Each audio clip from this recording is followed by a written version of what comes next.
Catherine Bernardo, abay may pahiwatig patungkol sa naging kalaguyo nitong si DJ or ni Summer. Tanggap tayo ng komento na medyo hindi raw clear yung mga statement ni Miss Valerie Concepcion. So I tried to post it again and mas clear na po ngayon. Ito, pakinggan natin kung paano po niya inilarawan si Catherine at si Alden Richards at sa couple dito po sa Hello Love Again. Let's watch this. Jibadi, ano ba ba? I know! Fill in the blanks now. Of course, I cannot describe Kat and Alden in just one word because working with them was such a pleasure. It was such an honor for me because they're so talented, they're so kind. Kung ano po yung nakikita nyo, walang halong plastic. They're so kind and true. Yung totoong tao talaga. And sobrang nakakatuwang katrabaho. And sabi ko nga, they're so talented. This is my fourth time watching the movie. But my favorite scene where they said, do you still love me? Do you want me back? I still cry. I was telling her, that's true. I love her. I was whispering to her, I still cry.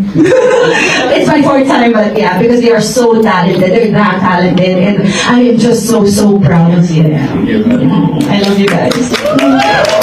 Sa aking pagkakaunawa, dinescribe niya nga si Catherine at si Alden Richards. Parang gusto niyang sabihin in our own words kung itatranspose natin, diba? Parang they are really more than friends. Kasi nga kinikilig itong si Valerie nung natanong siya patungkol kay Catherine at Alden. But she's really grateful and talagang honored po siya na makasama ang mga premyadong aktor at aktres sa kanilang henerasyon, diba? So thankful tayo kay Valerie because she's really vocal sa pagsasabi po ng mga ganitong adjective words patungkol na kay Catherine at kay Alden Richards. And of course, syempre, yung iba rin po nila mga kasama dito sa festival na ito, sa Red Carpet Festival, ay nagbigay din ng kanilang mga saloobin. Pero, mas talaga yung kay Miss Valerie So, mahaba-haba pa yun, medyo pinutol-putol lang natin kasi ang haba pa ng maraming pa siya mga sinasabi that time. Pero, ito na, usap-usapan din ngayon sa social media ang isang post na picture ni Miss Catherine Bernardo kung saan napag-usapan kasi napansin ng mga netizen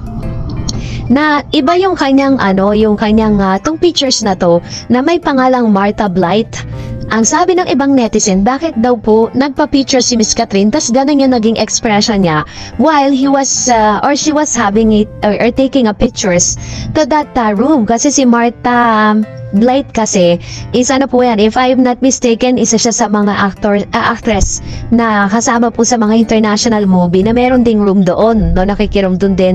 And Martha Blight, at alam natin yung name na Blight, it was intended to Miss Andrea Brillantes na isa sa mga naging rason ng kanilang hiwalayan ng kanyang ex-boyfriend na si Daniel Padilla. Kaya ngayon, isa maugong na pinag-uusapan to kasi parang nagbigay na naman ng hints itong si Miss Catherine na kahit hindi niya po sabihin sa publiko pero talagang kalat na at talagang gets na talaga ng lahat ng mga manonood Pero anyway, sakita naman natin reaction niya na parang tinatawanan niya na lang yung mga heartaches niya noon. So congratulations Catherine, dahil nalagpasan mo na yung pain na dinaanan mo at ngayon is talagang ready to fall in love again na siya, diba? So anyways, eto na, magbasa naman tayo ng mga komento at reaction po ninyo patungkol sa ating latest updates.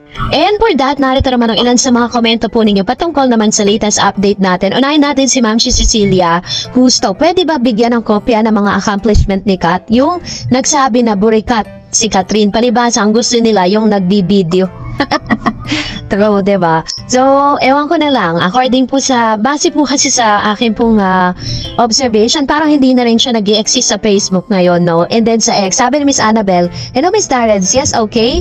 Maghihintay si Alden, tama nga, wag pilitin. Hintayin na ma-inlove din si Catherine para tuloy-tuloy ng kasalan. Parang tingin ko kasi sa hinihintay ni Alden ay si Kat, ay yung pagsagot ng oo na sure na may kasalan na ang kasunod. Sigurista si Alden, well, okay lang, na di muna siya sagutin, basta laging ganyan, lagi sila magkasama at kung may teleseries sila, pa rin ang bida.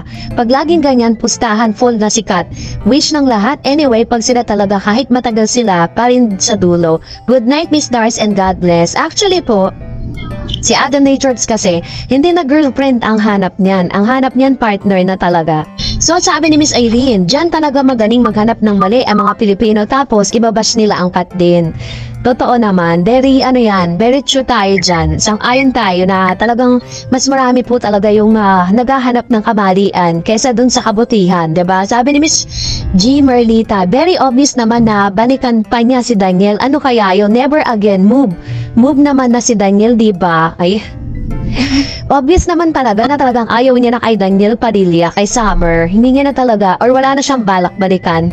At yun na pag-usapan natin ngayon, yung updates natin ngayon, makikita mo naman sa mga mata niya, Diyos mio, na talagang, diba, already na siya, move on. And of course, sabi ni Cleo, congratulations, Catherine, but God bless you always. And Miss Patinde Evelyn, wow, basta go cut then, love you both always. Ayan. So, ngayong araw po ay na sila pupunta naman sila ng Europe para naman po sa kanilang pagpo-promote ng kanilang movie doon. Sabi ni Miss Gloriosa Silvano, ang mga bashers, walang ibang alam yan kung di pakialaman ang buhay ng Kat Den. Hoy, magtrabaho na lang kayo, maraming basura dyan nangangamoy. Sinupi na lang ninyo. Sabi ni Sir Renato, don't you worry, mission accomplished. Somebody sended this guy social media account and immediately quick crush that IP address and take down his social media. Nag-email na yung kampo, humihingi sa amin ng apology. Ibalik daw, take account, but it's too late. He made his choice and deserve all what he got. O, diba? Ganon katindi, si Mr. Ren, diba? Totoo naman, deserve talaga na mawala ng social media. Dahil dun sa mga pinagsasabi niya, na below the belt naman talaga yun eh. Wala namang kinalaman. Or kung mag-comment siya ng ganon-ganon na lang, hindi man lang niya pinag-isipan. Pero tayo, yung mga kat din, kapag po nagko-comment tayo patungkol sa idol nila, galit na galit sila. Samantalang mas malala yung sinasabi nila sa social media against Catherine. Parang para mga bulag lang na parang tinatolerate nila na pinapalabas nila sa social media na kawawang-kawawa itong si DJ dahil meron na ngang nag-aalaga kay Catherine na yun. My God, ganun po yung nakikita ko kasi kaya medyo nakakagigil lang minsan, diba? Pero anyways, mag-move on na tayong lahat dahil ang ganda na po ng mga nangyayari ngayong kay Miss Catherine at Alden Richards. Pero kung nagustuhan mo ang video na ito, huwag mo kalimutan mag-like, mag-share at mag-subscribe at i-follow mo na rin ang aking Facebook page, DarEdsTV. And also, I have my TikTok account which is DarEdsTV. Pwede nyo rin po akong i-follow doon.